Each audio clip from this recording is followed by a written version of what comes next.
Jaya Radha Madhava Kunja Vihari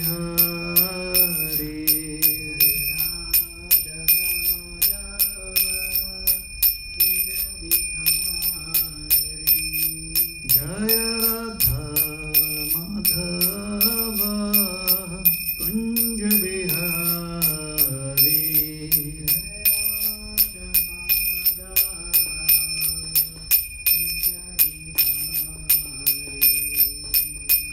Gopijana Vallabha Girivaradhari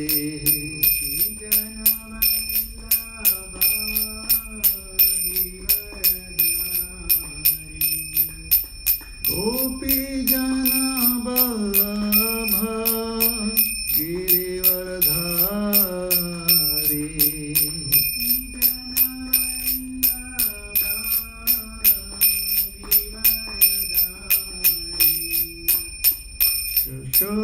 Yashodanandana Braja Janaranjana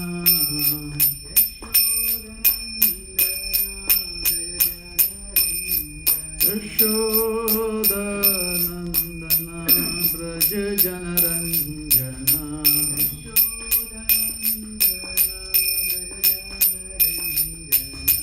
Yamuna Tira Vanachari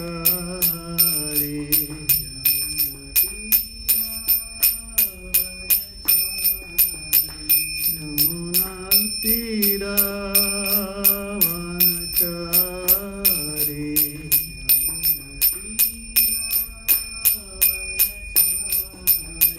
Yamuna Tira Vanachari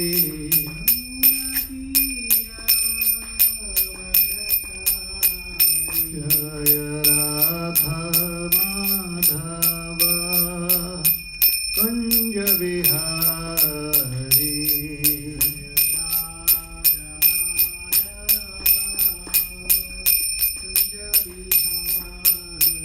Jaya Radha Madhava Kunja Vihari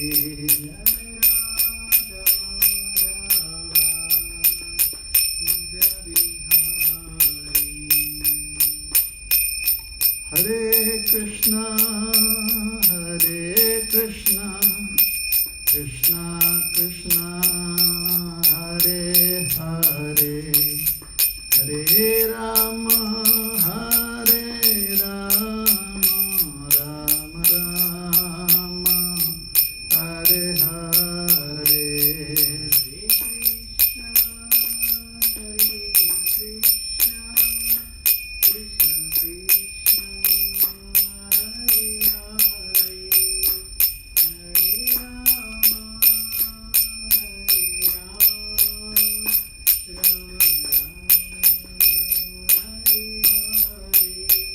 Hare Krishna, Hare Krishna, Krishna Krishna, Hare Hare, Hare Rama, Hare Rama, Rama Rama, Hare Hare.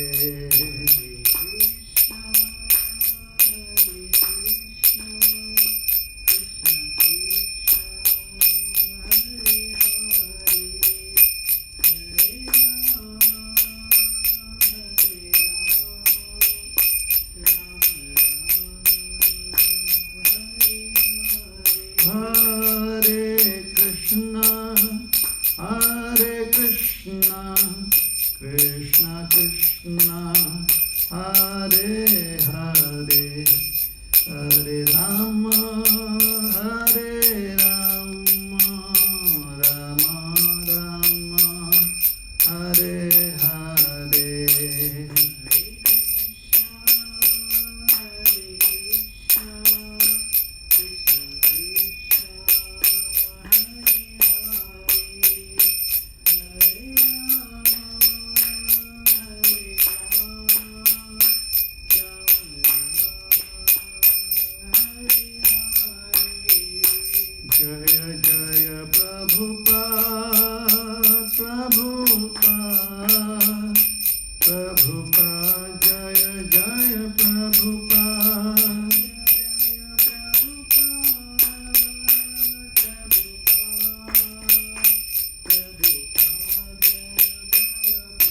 Jaya Jaya Prabhupada, Prabhupada, Prabhupada, Jai Prabhupada.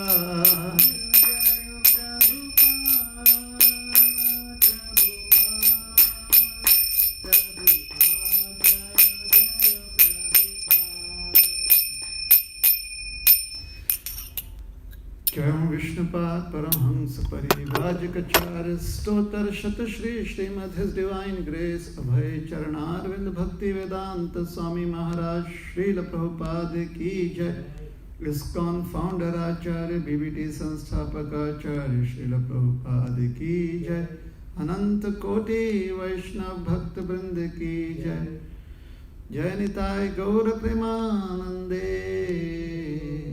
Glories to the assembled devotees, all glories to the assembled devotees, all glories to the assembled devotees, all glories, all glories, all glories to Shri Shri Guru and Gauranga.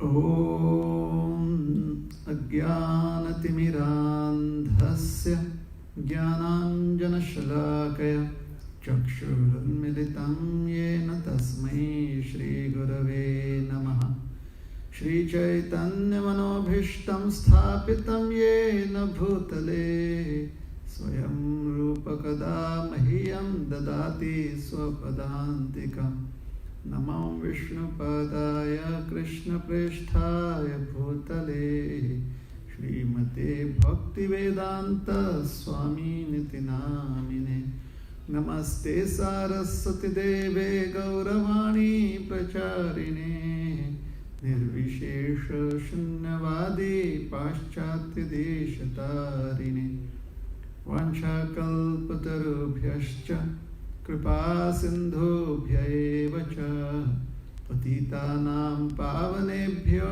Vaishnavebhyo Namo Namaha. Jai Shri Krishna Chaitanya Prabhu Nityananda Shri Advaita Gadadhar Shivashadi Gaura Bhakta Vrinda. Hare Krishna Krishna Krishna Hare Hare Hare Rama Rama Rama Hare Hare.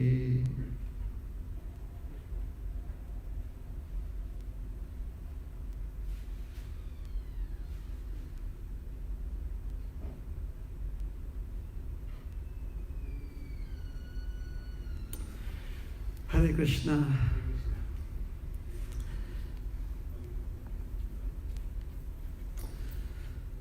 Jaya Jaya Shri Chaitanya Jaya Nityananda Jaya Jaya Shri Chaitanya Jaya Nityananda Jaya Dvaita Chandra Jaya Gaura Bhakta Vrinda Jaya Dvaita Chandra Jaya Gaura Bhakta Vrinda Jaya Jaya Shri Chaitanya Jaya Nityananda Jaya Jaya Shri Chaitanya Jaya Nityananda Jaya Dvaita Chandra Jaya Gaura Bhakta Vrinda Jaya Dvaita Chandra Jaya Gaura Bhakta Vrinda Jaya Jaya Shri Chaitanya Jaya Nityananda Jaya Jaya Shri Chaitanya Jaya Nityananda Jaya Dvaita Chandra Jaya Gaura Bhakta Vrinda Jaya Dvaita Chandra Jaya Gaura Bhakta Vrinda.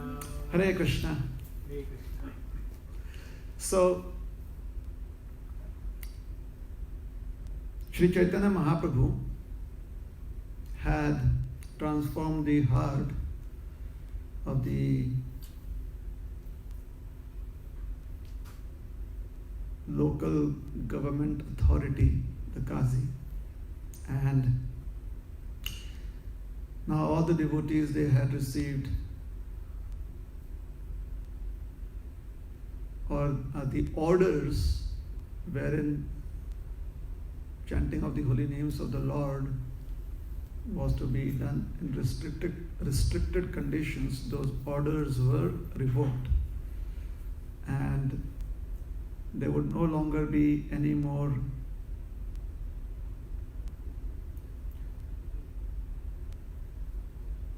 restrictions put on them, and the devotees would no longer have to be fearful of performing Sankirtan.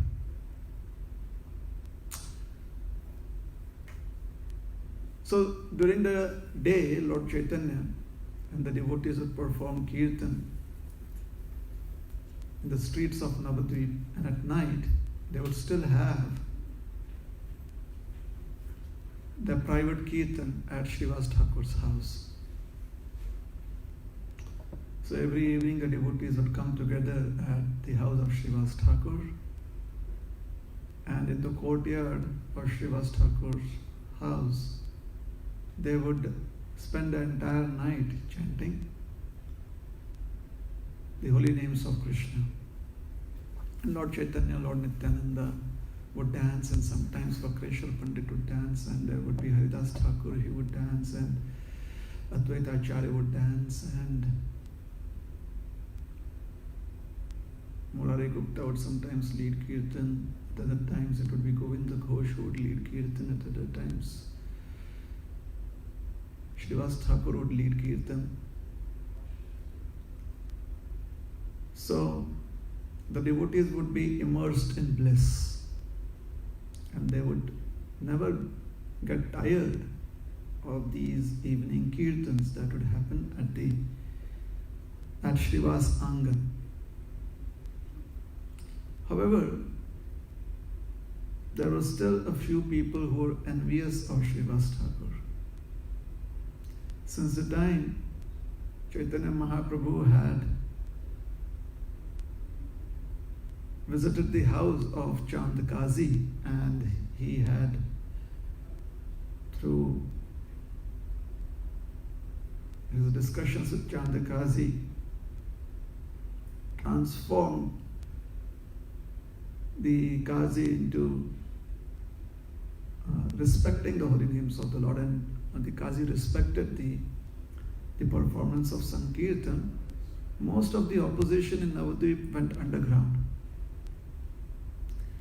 Those who would oppose Lord Chaitanya and those who were in opposition to the devotees performing these Kirtans, they all would do it without wanting to be noticed. So this opposition was incognito. It was there. There were a few envious people in Navadvip, and they would have their interactions as to what should be done. So one young man who was very opportunistic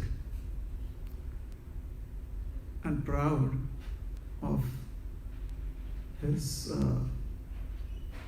status as a Brahmana, and also proud of his scholarship, he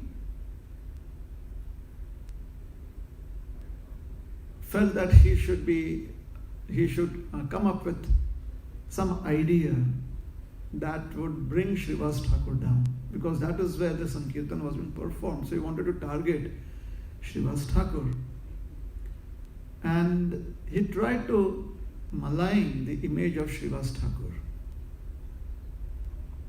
That did not work, because most of the people, they really loved Srivas Thakur. He was so compassionate, kind, and he was so respectful in dealing with all the residents of Navadvip that practically the whole town had a lot of respect for him and his family, and they had a lot of respect for, and they had a lot of affection for him too. So he realized that it would not be easy to find fault with Srivas Thakur and get people to go against Srivas Thakur. So very dubious idea came to his mind. And this idea was born out of his his inclination to go against the devotees and his inclination to specifically go against Srivas Thakur. So he carefully laid down the plan of how he was going to trouble Srivas Thakur. And accordingly, one particular night, as the devotees were performing kirtan behind the closed doors of Srivas Angan, and the rest of the town was asleep. These were the late hours of the night. He stayed awake and he got together the paraphernalia that people use to perform black magic. And in those days, black magic was not acceptable as it is now. Even now it is not acceptable. People did know that there were practitioners of black magic. And so it was not acceptable in society and it was looked down upon. If anyone was heard of being involved in the practice of black magic, then they would practically be ostracized by society. That was how it was.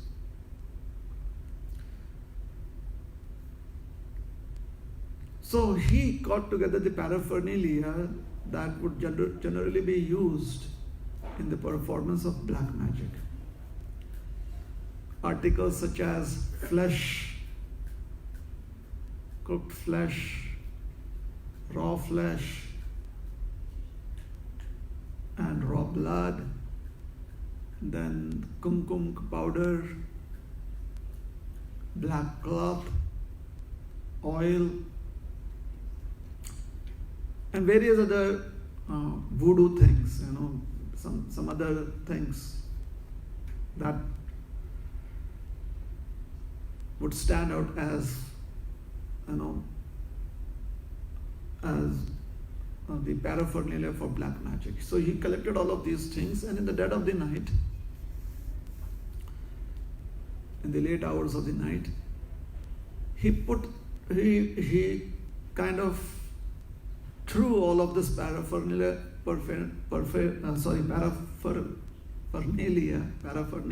outside the door of Srivas Thakur's courtyard. No one saw him do that. So his idea was that people would notice all of this paraphernalia outside Srivas Thakur's door, and people would have such suspicions, and they would start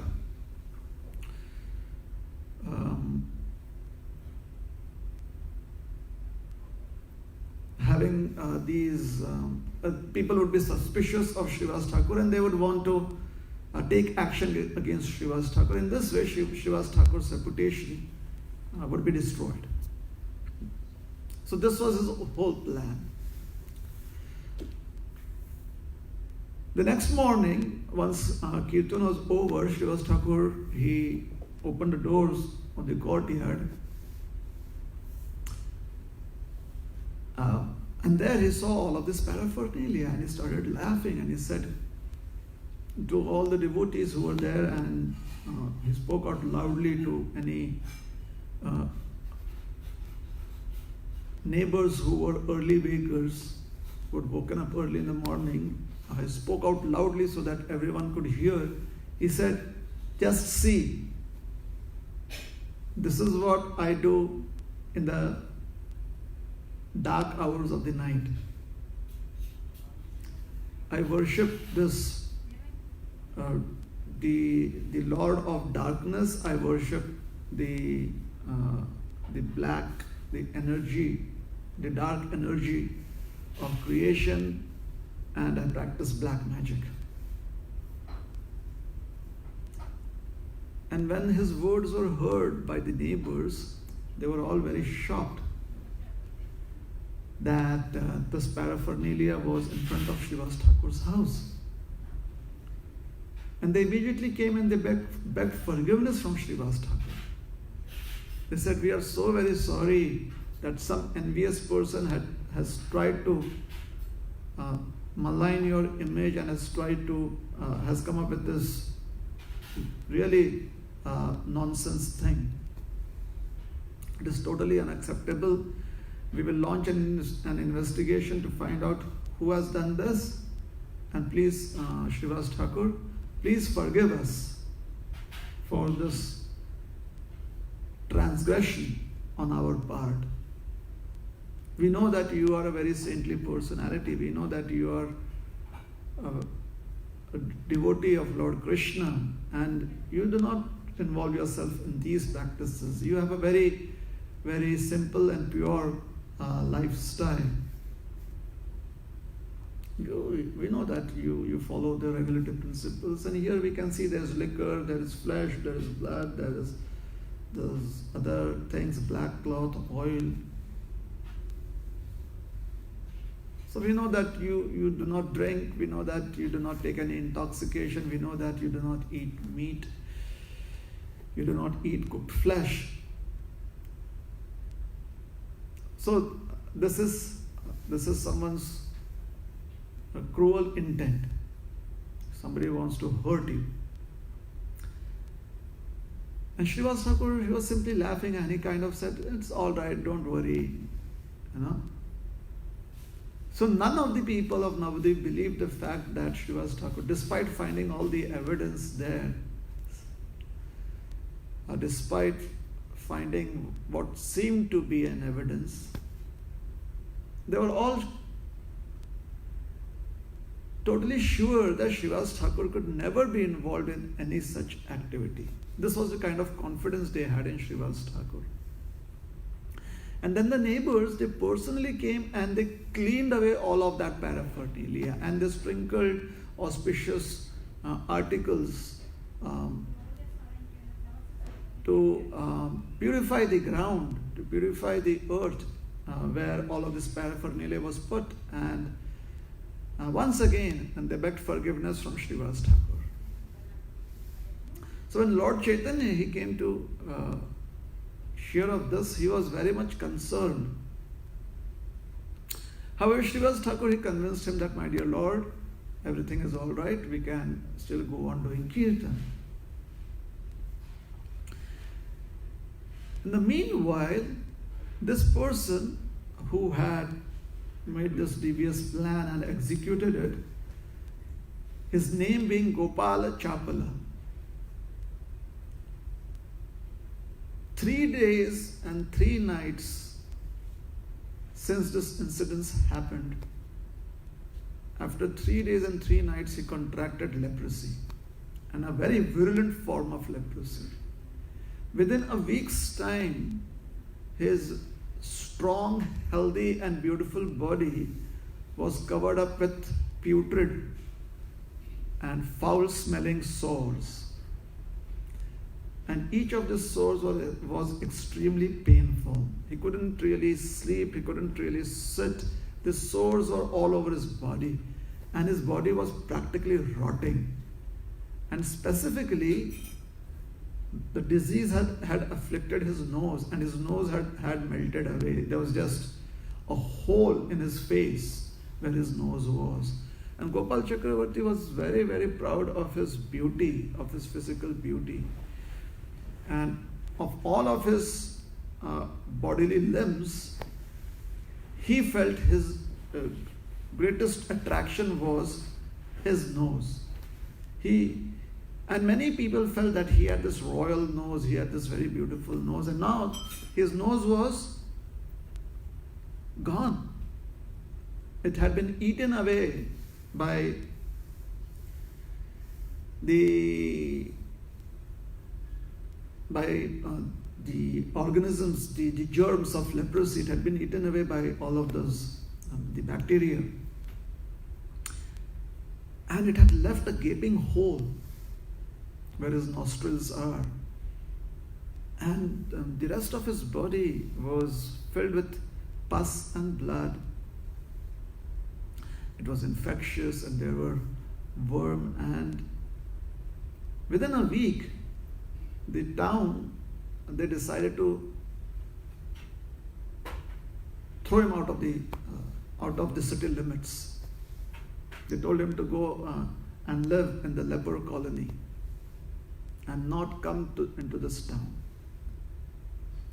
And when he went to the leper colony, even they did not want to accept him, because they had come to know, the news had spread that he had tried to hurt Srivas Thakur's reputation, to cause harm to him, and none of them wanted to associate with him. So he was all alone, he was in great pain, and he was suffering miserably. One day, as he was sitting on the banks of the river Ganga, and he was mulling over his fate, and he had realized that he had made a very grave mistake, but there was no going back now. He had to suffer the reactions to his actions. He realized that Krishna was very unhappy with him, and Krishna had punished him for his offensive act. He saw Lord Chaitanya come to the Ganga to take bath. And he approached Lord Chaitanya, and very feelingly and with a lot of morose or moroseness in his voice, in his behavior, he begged Lord Chaitanya for forgiveness. And Lord Chaitanya was so angry with him. He said, "You are such a miscreant. You wanted to destroy Srivas Thakur's character. Despite him being so harmless, you had so much envy within your heart. You had such ulterior motives and ambitions within your heart. And this is the result of your own offenses. You're trying to seek forgiveness, you're trying to seek retribution here, but there is no forgiveness. In fact, I will see to it that you suffer miserably, and then after you have given up your life in this body, you shall go to the hell of Raurava, where again and again and again your body will be eaten by worms, and you shall suffer great pain." So Raurava is a special kind of hell. It is also called as Krimikantak, or where there are so many worms, and they have these really sharp teeth, and the person who's sent to this hell,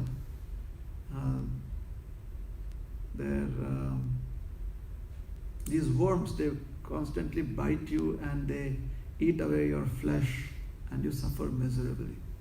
There's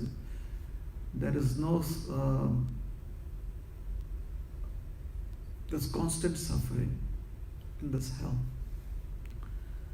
So Lord Chaitanya, he promised him that he was going to suffer.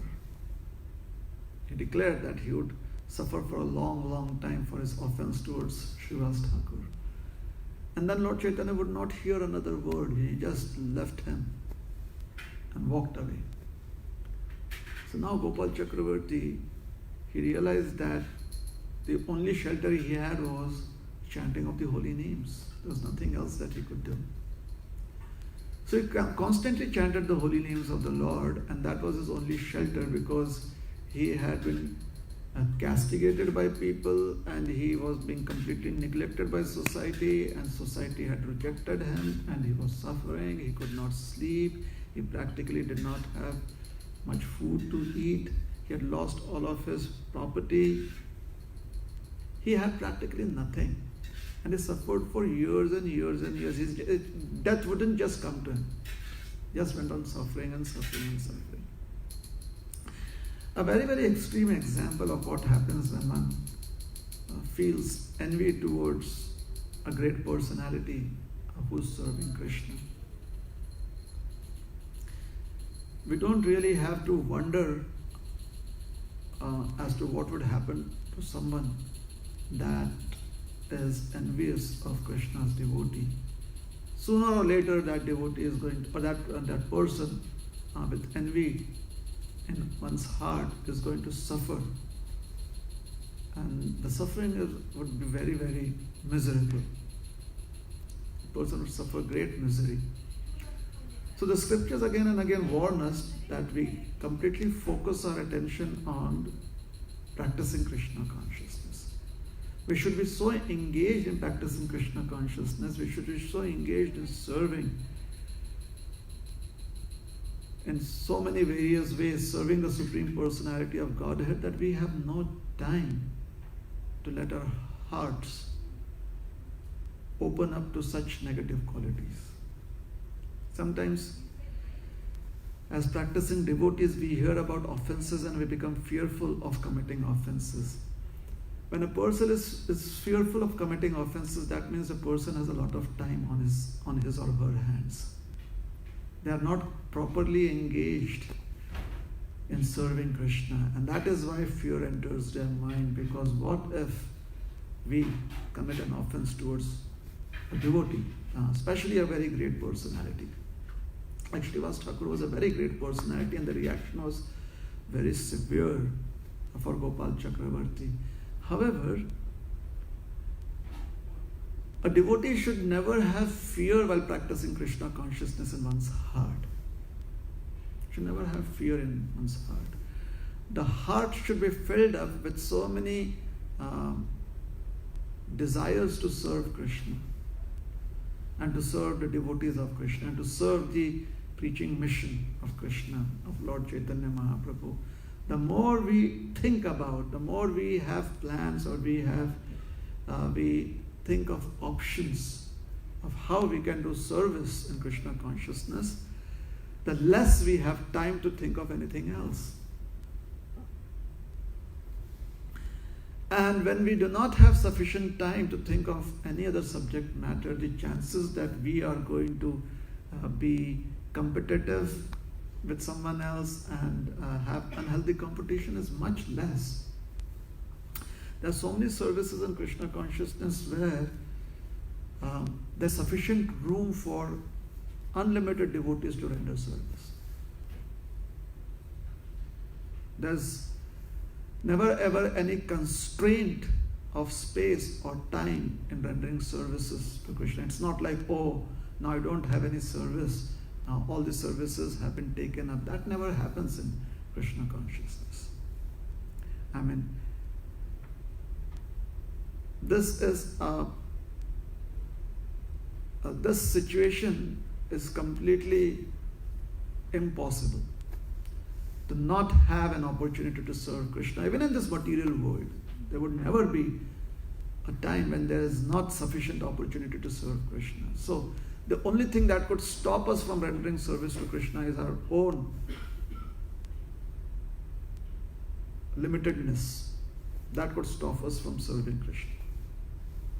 It could be our own issues or our mind and mental blocks that we have that prevents us from serving Krishna. Otherwise, there is absolutely no reason why service could not be done unlimitedly, even in this material world. Just as chanting can be done unlimitedly. But what stops us from chanting? Our own mental blocks.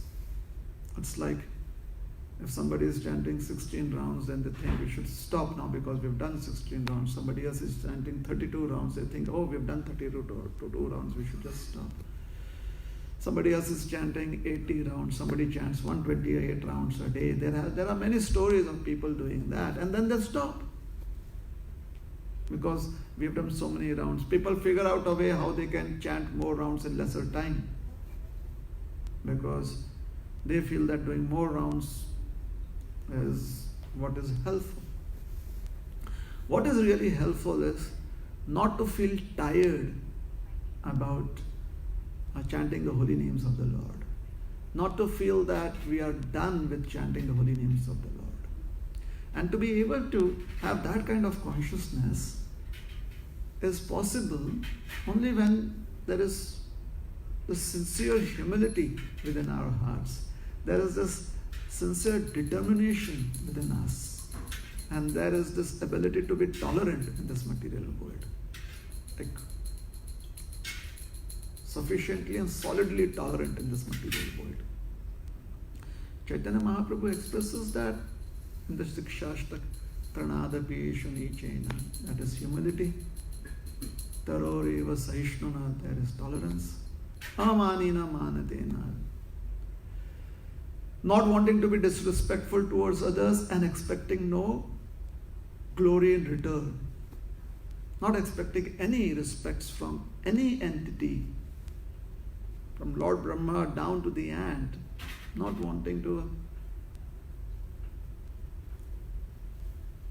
wanting any glory from or any respect from any living entity. Amanina Manadena, and ready to offer all respects to other living entities, to every living entity. Like Lord Ramachandra, he was ready to acknowledge the services rendered by Hanumanji as well as the little ant or the squirrel, whichever way you take it, the spider or the squirrel. Lord Ramachandra was happy to acknowledge their services. So in Krishna consciousness, we should feel reassured that we have ample opportunity for services, and there are so many opportunity for services that even if we take 1,000,000 births, and in every birth we completely dedicate ourselves to serve Krishna 24/7, still there would be unlimited and ample opportunities to serve Krishna.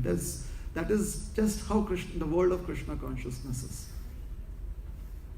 This is one of my favorite examples from the Bhagavatam.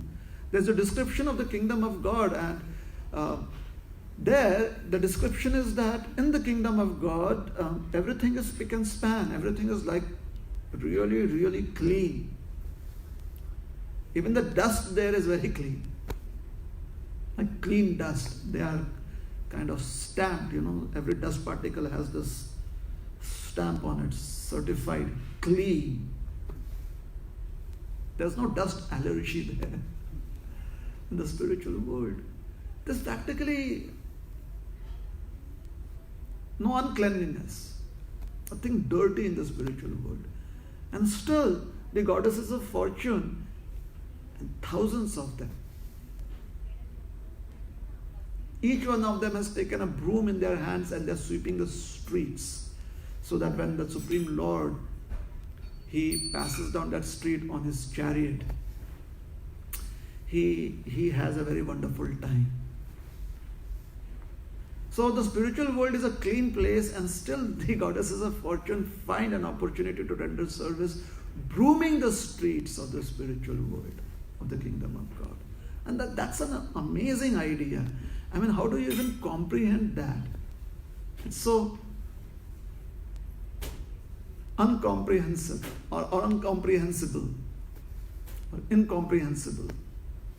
so incomprehensible, this idea that what are they brooming, what is that they are trying to achieve, brooming the streets. But that is what they do. This is the description of the kingdom of God.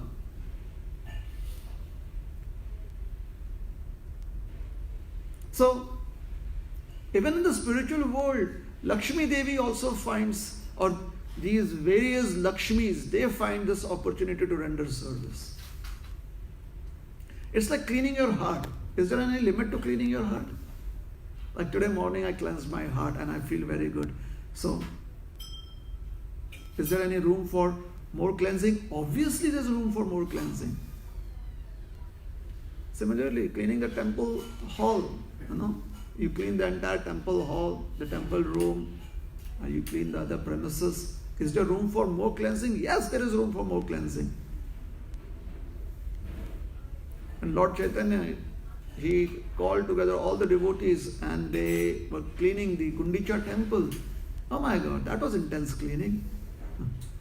they first of all broomed the temple room. They got brooms and they were sweeping the temple room, and they collected all the grains of sand and other dust particles, fine grains of dirt and straws and anything else that had been discarded by people.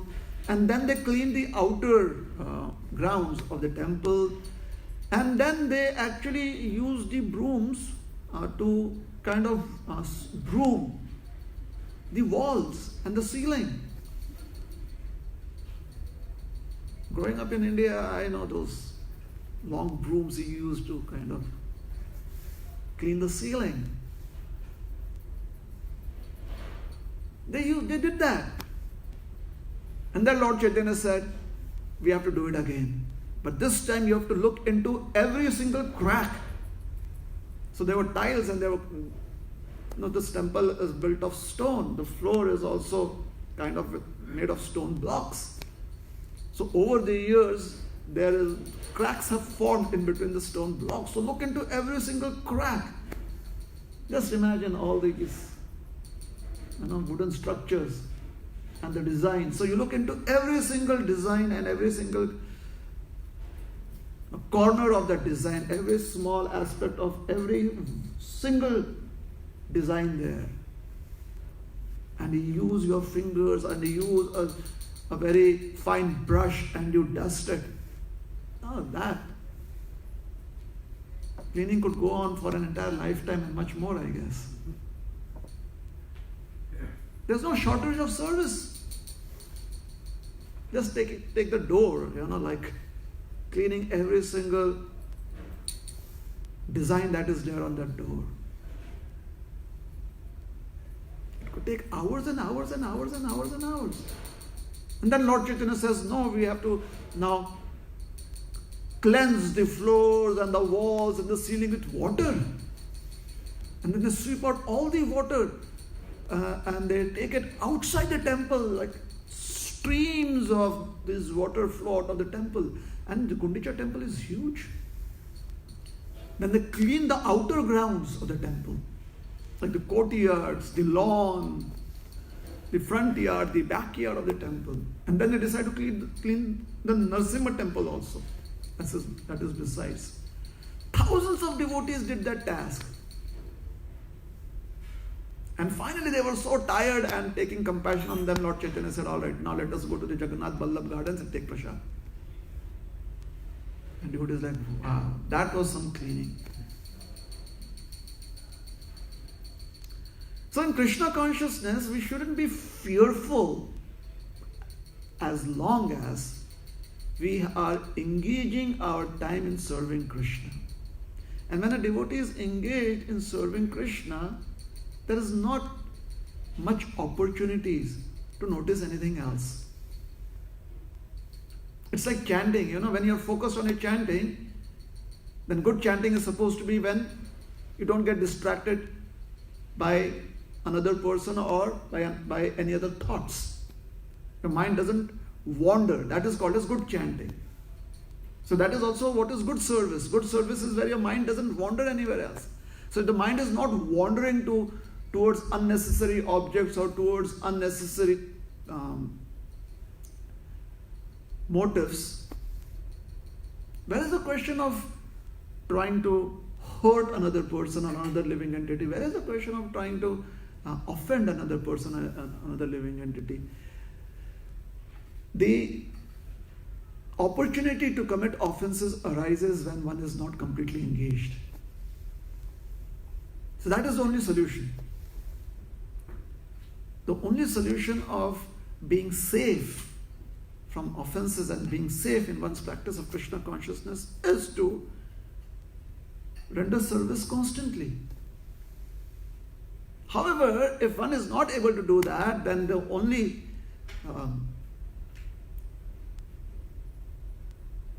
prayashchitta for that, atonement for it, is begging forgiveness from the devotee and taking shelter of the holy names of Krishna.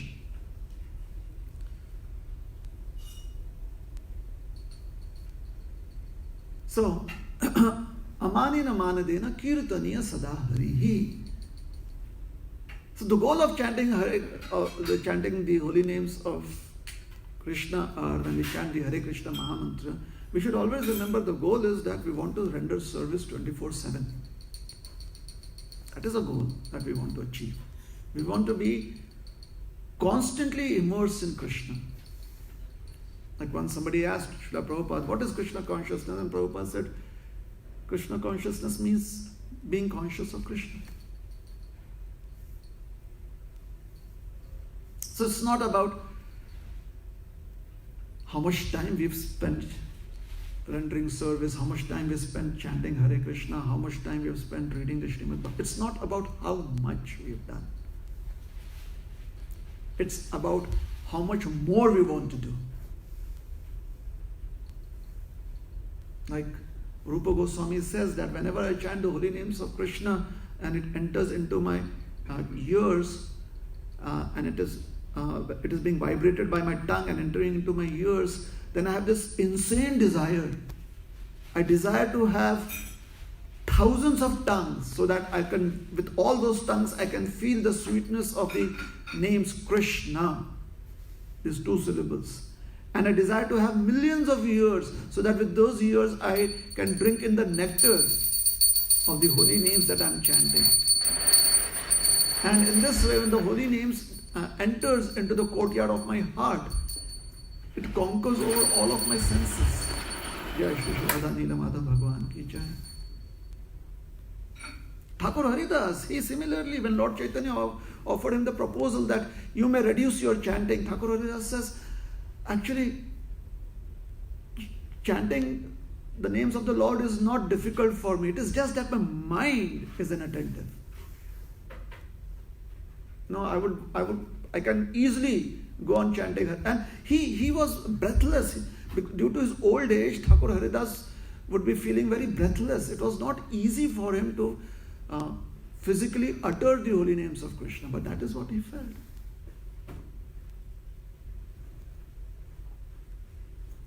So, we have to be convinced that in Krishna consciousness, it is essential for us to be consistently and completely engaged in service of Krishna. Consistently, like if it is needed, then an entire lifetime we have that consistency and completely engaged in Krishna consciousness. So then we are protected. We do not have any time to be distracted towards any other activity or towards any other situation in this material world. That is the safest position to be in. So Gopal Chakravarti really suffered a lot. And then Lord Chaitanya took sannyas, and Lord Chaitanya, he traveled to Jagannath Puri. And after a couple of years, Lord Chaitanya, he decided to visit Vrindavan. And on the way to Vrindavan, he thought he would spend some time in Bengal. So he came to Navadvip. And Lord Chaitanya, he came to the town of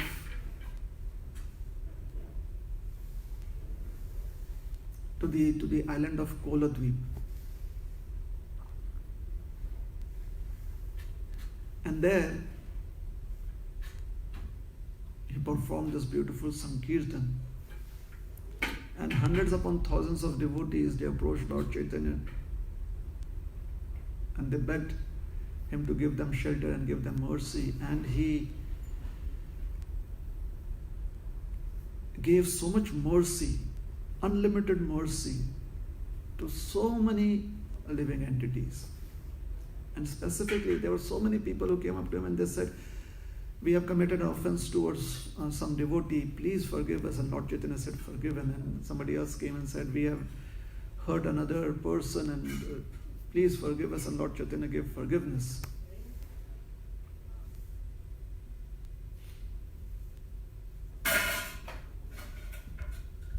Devananda Pandit, he approached and he sought forgiveness from Lord Chaitanya. He rendered service to Vakreshwar Pandit, and Lord Chaitanya forgave him for his offense towards Srivas Thakur. So the time and the land of forgiveness. And that is where Gopal Chakravarti, he heard that Lord Chaitanya was forgiving one and all. He again approached Lord Chaitanya. And because Lord Chaitanya was in this very munificent mood, he told Gopal Chakravarti that yes, you can be forgiven of your offenses, provided you go and seek forgiveness from Srivas Thakur. And Srivas Thakur, he forgives you and you shall be relieved of your misery.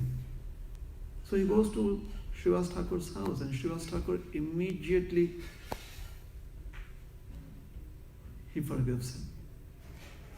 And Srivas Thakur, and having received the forgiveness of Srivas Thakur, Gopal Chakravarti is relieved of his physical pain. And then he dedicates his entire life remembering Sri Chaitanya Mahaprabhu and chanting the holy names of the Lord. So this is also a very wonderful example that Lord Chaitanya has revealed to the life of Srivas Thakur, of how one must be completely engaged in Krishna consciousness, and one should not find time to commit offenses towards any living entity. And specifically, one should be very careful not to have the time to commit offenses towards devotees. Again, I would like to repeat is that we should not have the time to do that. So if we are engaged in Krishna consciousness, we don't have the time to make these mistakes. Well, Gopal Chakravarti, he had tried his best to cause the people of Navadvip to be suspicious of Srivas Thakur, but after this incident, the people of Navadvip, they became more connected to Srivas Thakur. They were more respectful towards Srivas Thakur, and they would always glorify Srivas Thakur. And these kirtans in the house of Srivas Thakur was the life and soul of the devotees of Navadvip. And they would every day come and participate in these kirtans.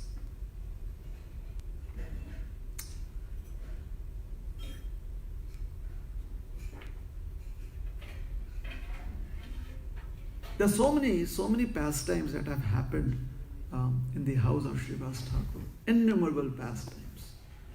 We are just trying to narrate a few of those pastimes.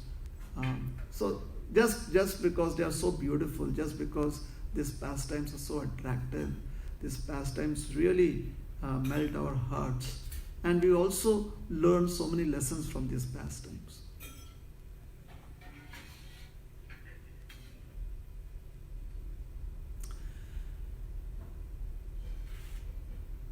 There's a pastime of how Srivas Thakur, by his grace, one strict brahmachari, he got the mercy of Lord Chaitanya. Then the Mahaprakash Leela, about which we discussed, that is where Lord Chaitanya, he revealed his beautiful form of Shyam Sundar to Srivas Thakur when he was doing the Mahaprakash Leela.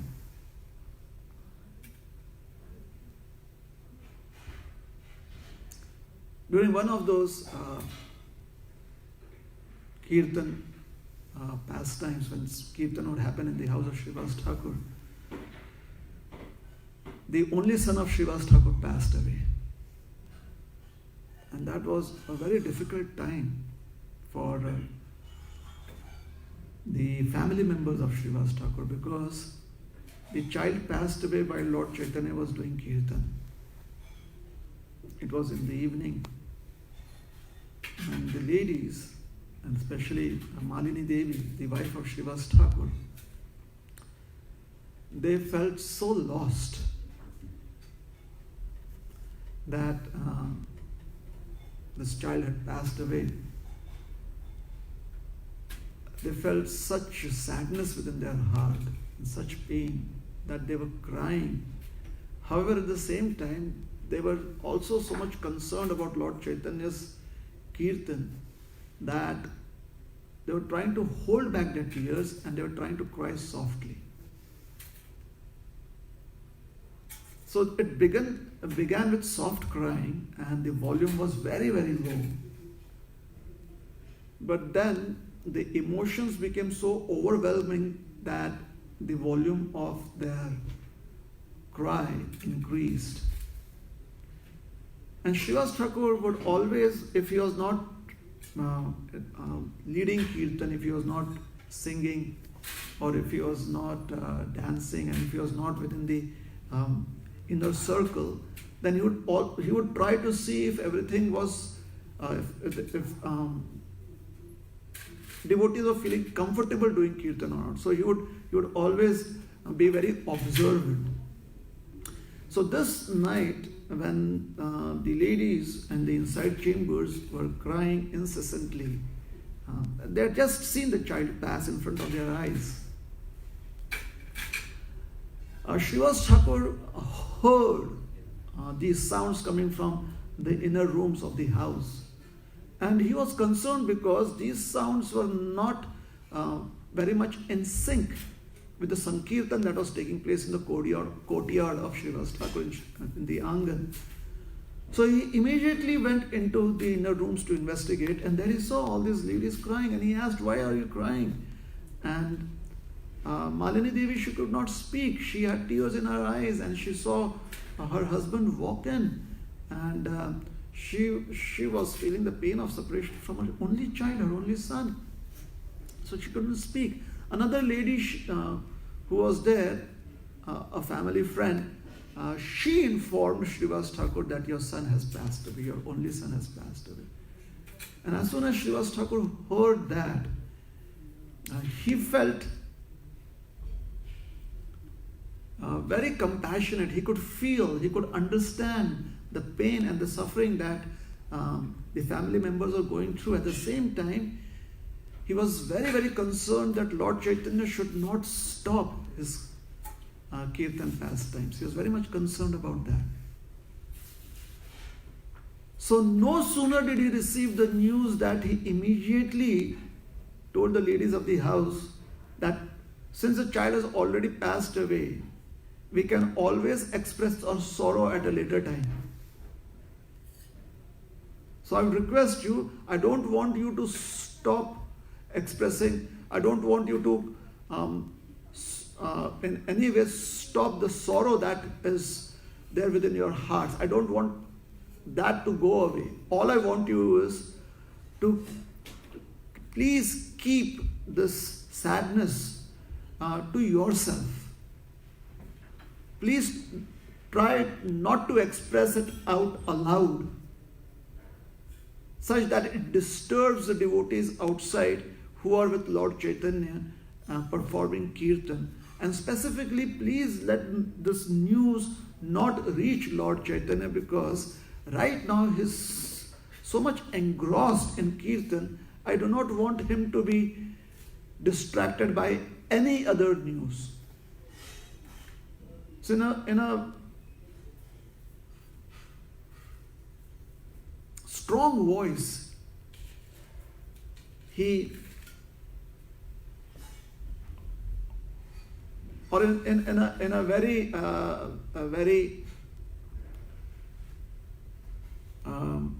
concerned voice, he strongly advised them to consider this matter and not let the kirtan of Lord Chaitanya be disturbed.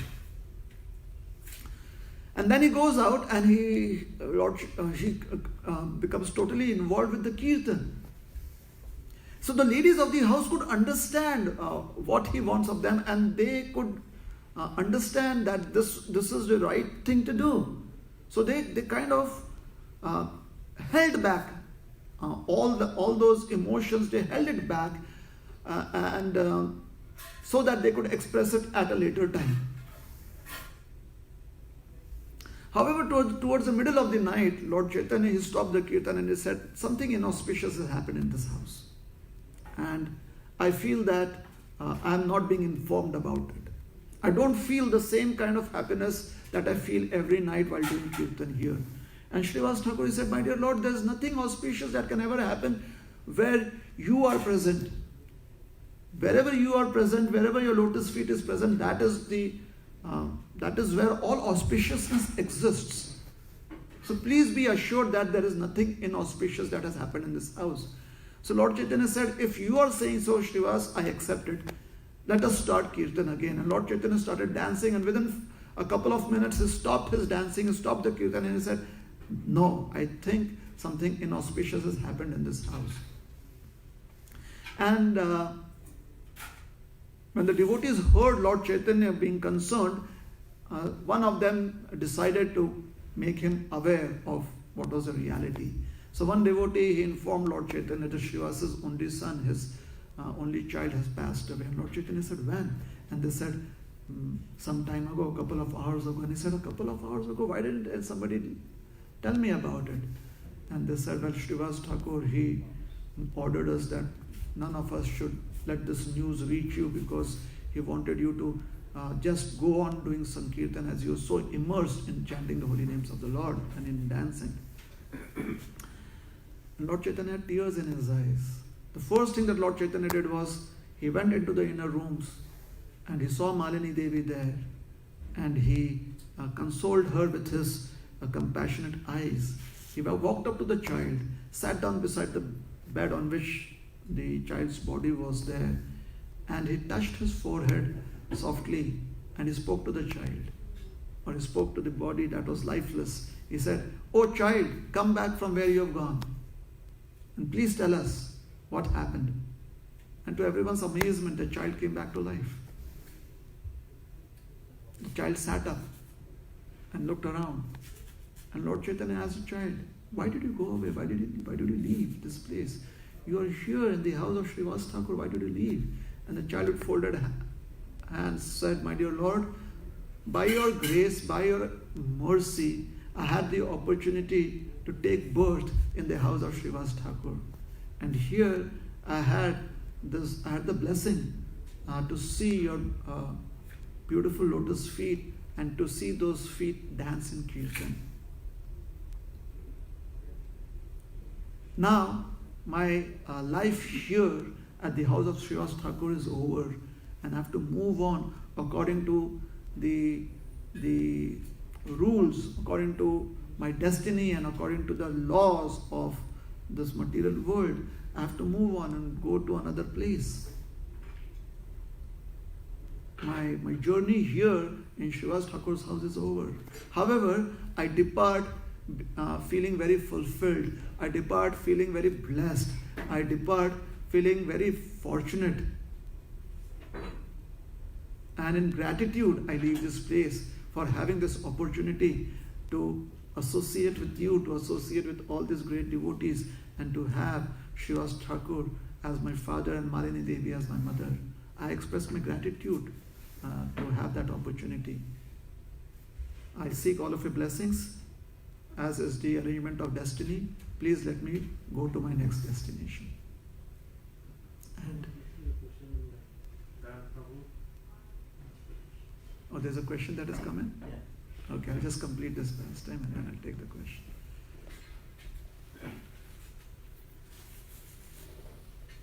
Yesterday he posted, by the time personality was Srivas Thakur on a deeper level. Example, Haridas Thakur was Brahma. Okay. Alright. So,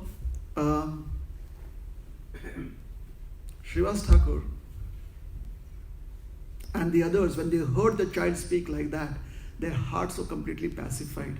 And then, seeking everyone's blessings, the child lay down and the body was lifeless again. And everyone felt so amazed by what had happened. And they were all glorifying Srivas Thakur, and they were glorifying Lord Chaitanya and glorifying Lord Nityananda. And with the chants of the holy names of the Supreme Lord, everyone felt blessed with the chanting of the holy names going on. When Lord Chaitanya, after the child lay down again and the body was lifeless, Lord Chaitanya, he turned towards Srivas Thakur and he said, how is it possible that you, Srivas Thakur, you are so concerned about me? The deepest affection that any person has in this world is for their child. And you, Srivas Thakur, your affection for me is equivalent to that or much more. I'm completely sold out to you. I declare to you, and with tears in his eyes, feeling very grateful for what Srivas Thakur had expressed and the kind of dedication he had expressed towards Lord Chaitanya. He said, in a faltering voice, Lord Chaitanya said, Srivas Thakur, I and Nityananda will always be your sons. We are your sons. And then Lord Chaitanya said something very interesting. He said, how can I ever leave the company of such devotees? Because very soon he was going to take sannyas and go to Jagannath Puri. So this was these are some of the characteristics of these great devotees, these great personalities that have been described by Krishnadas Kaviraj Goswami Maharaj and Vrindavan Das Thakur and others. And we are so fortunate that we have an opportunity to again and again and again and again immerse our consciousness while hearing these beautiful narrations of Lord Gauranga and Lord Gauranga's devotees. So that brings me to the end of this series of discussions on Lord Chaitanya's pastimes, specifically with in relation to Srivas Thakur. So a question has been asked that who was Srivas Thakur? What is his original identity in Krishna Leela? So in Krishna Leela, Srivas Thakur is Narada Muni. He is the great devotee Narada Muni, who is so dearly loved by Krishna. And Narada Muni constantly visits Mathura and Vrindavan. Narada Muni, because he is so well respected by all the Brajavasis, they seek blessings from him time and again. And Narada Muni, as Bhaktivinoda Thakur says, Narada Muni Bajaye Veena Radhika Raman, constantly chanting the holy names of Radhika Raman. They are his worshipable deities. So Narada Muni, according to Gaur Ganadesha Deepika, which describes who the various personalities are, and from the Chaitanya Charitamrita too, we understand that Srila Haridas Thakur is, Srila Srivas Thakur is the incarnation of Narada Muni. He is the pure devotee. In the Panchatattva, the 5 personalities that form the one absolute truth called as Panchatattva, the pure devotee is represented by Narada Muni. So thank you very much. Hare Krishna. If there are any other questions or there are any reflections, please let me know. And I would again want to express my gratitude for having this opportunity to speak about Lord Chaitanya. I would sincerely seek the blessings of our dear Maharaj, Hare Vilas Maharaj, who's always very kind and who's so wonderfully guiding all of us in practicing Krishna consciousness as ordained by Srila Prabhupada. So, and I also want to thank Namavrata Prabhu, who is present here, and the temple management for letting me render this service. And thank you to all the devotees who kindly expressed their eagerness to hear these wonderful descriptions from Chaitanya Leela. So thank you very much. Hare Krishna. If there is any other questions, please let me know. Or reflections or comments. If not, we'll stop here. Shri Gauranga Mahaprabhu ki jai, Srila Prabhupada ki jai, Gaura Bhakta Vrinda ki jai, Nitai Gaura Premanande, Hari Hari Bol. Hare Krishna.